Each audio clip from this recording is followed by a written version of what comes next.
আকৌ এটি নতুন ৰেচিপি সৈতে নমস্কাৰ বন্ধু-বান্ধৱীসকল, মই মামনা আপোনালোক সকলোকে মোৰ ফেচবুক পেজলৈ স্বাগতম জনাইছোঁ। আজিলৈ আহিছোঁ এখন চয়াবিনৰ তৰকাৰী। কেনেকৈ বনালোঁ, কি কৰিলোঁ দেখুৱাই গৈ আছোঁ। সেয়েহে আপোনালোকৰ বহুমূলীয়া সময়লৈ ভিডিঅ'টো সম্পূৰ্ণকৈ চাব বুলি আশা কৰিলোঁ।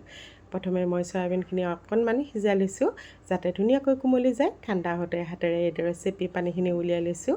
এতিয়া ডাঙৰ বাউল এটাত লৈ লৈছোঁ চয়াবিনখিনি। এতিয়া তাত দিলোঁ জলকীয়া গুড়ি অলপ, ধনিয়া গুড়ি অলপ, জিৰা গুড়ি, গৰম মছলাৰ গুড়ি,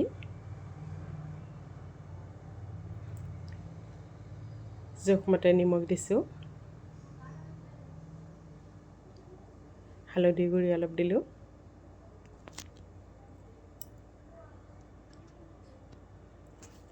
অকণমান দৈ দিছোঁ। এতিয়া হাতেৰে ভালদৰে এইখিনি মিহলাই ল'ম আৰু আধা ঘণ্টামান সময়ৰ কাৰণে ৰাখি থৈ দিম যাতে দৈ, মছলা, চয়াবিন ধুনীয়াকৈ মিহলি হৈ যায়। আনফালে মিক্সি জাৰ এটা লৈছোঁ, 2টা পিঁয়াজ দিলোঁ, 3টা জলকীয়া দিছোঁ। জ্বলা যদি বেছিকৈ খায় জলকীয়াৰ পৰিমাণটো বঢ়াই দিব।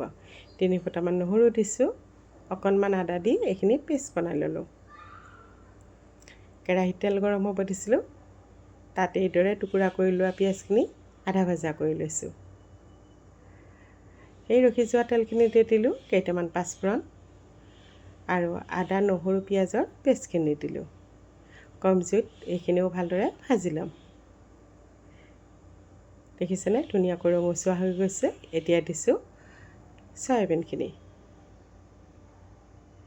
আপোনালোকে বাৰু এইদৰে বনাই খাইছেনে? যদি বনাই খোৱা নাই বনাই খাবচোন। খাবলৈ বহুতেই টেষ্টি হয় আৰু ল'ৰা ছোৱালীয়ে খায়ো ভাল পাব। আপোনালোকৰ তাত যদি কেপচিকাম থাকে কেপচিকাম দিব পাৰে, মোৰ তাত নাছিল সেইবাবে দিয়া নহ'ল। এতিয়া কম জুইত এইখিনি প্ৰায় 6-7 মিনিটমান সময় ভাজি আছোঁ।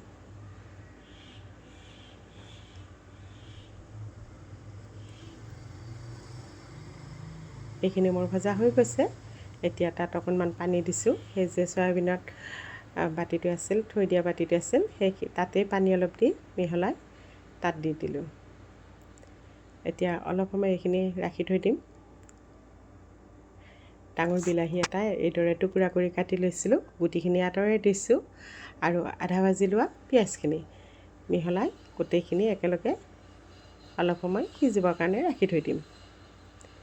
প্ৰায় 4-5 মিনিটমান সময় ৰখাৰ পিছতে মোৰ এইখিনি হৈয়ে গৈছে। এতিয়া ডাঙৰ বাউল এটা লৈছোঁ, উলিয়াই লৈছোঁ। দেখিবলৈ দেখিছেনে কালাৰটো ধুনীয়া হৈছে, খাবলৈ সিমানেই টেষ্টি হয়।